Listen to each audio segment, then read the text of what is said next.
प्यारे दोस्तों, आज हम आपको एक ऐसे शख्स के बारे में बताने वाले हैं जो अजान से नफरत किया करता था और जब उसने एक दिन अजान देने वाले को थप्पड़ मार दिया तो उस आदमी पर आया अल्लाह का एक ऐसा अजाब जिसे देखकर आपकी रूह कांप जाएगी। इस वाक़े को पूरा जानने के लिए आप इस वीडियो को आखिर तक जरूर देखिएगा और वीडियो में आगे बढ़ने से पहले आपसे गुजारिश है कि अगर आपने अभी तक इस वीडियो को लाइक नहीं किया तो आप इस वीडियो को लाइक जरूर कर दें और हमारे चैनल को सब्सक्राइब करके बेल आइकन को जरूर प्रेस कर दें। तो चलिए शुरू करते हैं। प्यारे दोस्तों, पुराने वक्त की बात है कि एक ऑफिसर ने एक कोठी खरीदी और कोठी के करीब में ही एक मस्जिद थी। जब ऑफिसर ने वहां पर घर खरीदा तो उसने इस बात का ध्यान नहीं दिया था और जब दोस्तों फजर की अजान हुई तो उस ऑफिसर की आंख खुल गई। ये देखकर उसे बहुत गुस्सा आया क्योंकि उसकी नींद में खलल पैदा हुआ था। तो उसने सोचा कि मैं अगले दिन ही अजान देने वाले को यह समझा दूंगा कि वो फजर की अजान ना दिया करें। फिर उसने अगले दिन मुअज्जिन यानी अजान देने वाले को बुलाकर यह कह दिया कि फजर की अजान स्पीकर में मत दिया करो, मेरी नींद में खलल आता है और मेरी आंख खुल जाती है। इस बात से मैं बहुत परेशान हूं, इसलिए तुम फजर की अजान स्पीकर पर मत दिया करो।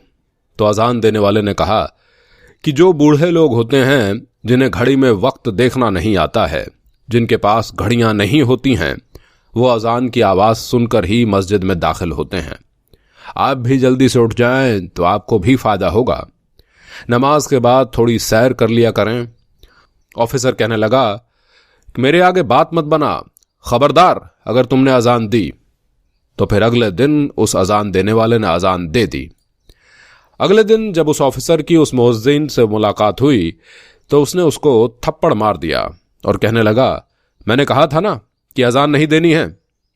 और फिर जब उसने थप्पड़ मारा तो अल्लाह पाक की तरफ से पकड़ आ गई और सबसे पहले काम यह हुआ कि उस ऑफिसर के दोनों हाथों पर फलिश गिर गया और उसके हाथ लिखने के काबिल ना रहे।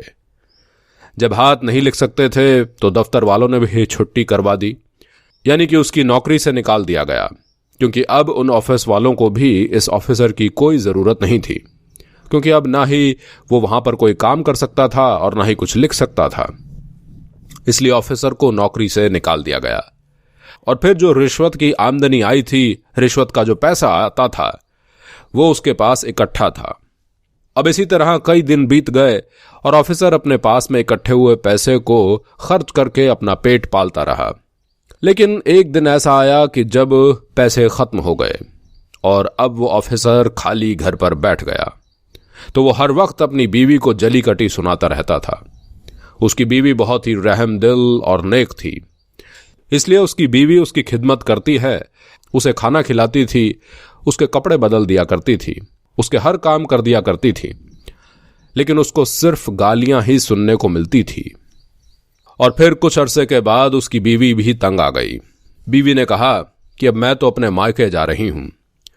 बीवी ने अपने भाई से कहा कि मैं इस वक्त बेसहारा हूं, आप मुझे अपने साथ ले जाएं। उसका भाई उसे लेने आ गया, उसने बच्चों को लिया और वो चली गई।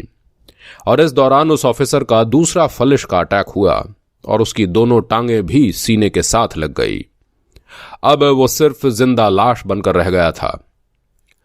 उसके ना ही अब हाथ हिलते थे और ना ही टांगे चलती थी। और अब उसके बाद ऑफिसर का भाई उसे अपने साथ घर ले गया और अब ना वो कुछ खा सकता था और ना ही पी सकता था और ना ही अपनी जरूरत के लिए हाथ फैला सकता था। अब कौन बच्चे की तरह इसकी नजाकत धोए, कौन इसके कपड़े बदले। अब जब इसके पास इसकी बीवी थी तो इसकी खिदमत किया करती थी, लेकिन उसको भी सिर्फ बदले में गालियां ही सुनने को मिलती थीं, इसलिए वो अपने शौहर को छोड़कर चली गई। इधर तो भाई की बीवी थी, लेकिन वो भी अपने शौहर के कोई काम नहीं किया करती थी और गुस्से में ही रहा करती थी। फिर कुछ दिनों के बाद इसके भाई की बीवी भी तंग आ गई कि हमसे तो नहीं होगा इतना काम, इनको खाना दो, पानी दो, ये दो, वो दो, हमसे ये सब नहीं होगा। मैं ये सारी चीजें कर करके परेशान हो चुकी हूं, अब तुम इनका इलाज ढूंढो। अब ये एक दिन किसी बात पर अपनी भाई की बीवी से भी नाराज हो गए। कोई सख्त बात कह दी, इसकी जुबान काबू में नहीं थी। जब भाई की बीवी को इसने गाली दे दी, भाई ने कहा कि बजाय इसके कि मेरा रिश्ता मेरी बीवी से खराब हो, अब भाई ने बेटे के साथ मिलकर गुस्से में आकर चारपाई उठाई और बाहर इसे सड़क के किनारे डाल दिया। गर्मियों का मौसम था। थोड़ी देर में सूरज की धूप हुई तो उसे पसीना आने लगा। अब उसे प्यास लगने लगी और भूख लगने लगी। खाया पिया कुछ नहीं था। अब रो रहा था कि मुझे खाने को कुछ दे दो। 2-1 दिन से फाका था। एक आदमी ने गुजरते हुए 2 रुपए दे दिए। इस ऑफिसर ने कहा, मैं 2 रुपए नहीं लेता, मुझे 2 रोटी दे दो, बहुत भूख लगी है। उस आदमी ने लेकर उसे रोटी दे दी और कह दिया कि इसे खा ले। तो उस ऑफिसर ने कहा, मेरे हाथ काम नहीं करते। तो वो आदमी कहने लगा, मेरे पास इतना वक्त नहीं है, मैं तो जा रहा हूं। ऑफिसर भी रोने लगा, मिन्नतें करने लगा कि मुझे रोटी खिला दो। वो आदमी कहने लगा, मेरे पास वक्त नहीं है भाई, मैं जा रहा हूं। ऑफिसर कहने लगा कि मुझे रोटी खिला दो। पांव उसके सीने से लगे थे। अपने हाथ के अंगूठे और उंगली के दरमियान उसने रोटी पकड़ी और मुंह से उसे नोच नोच कर खाने लगा।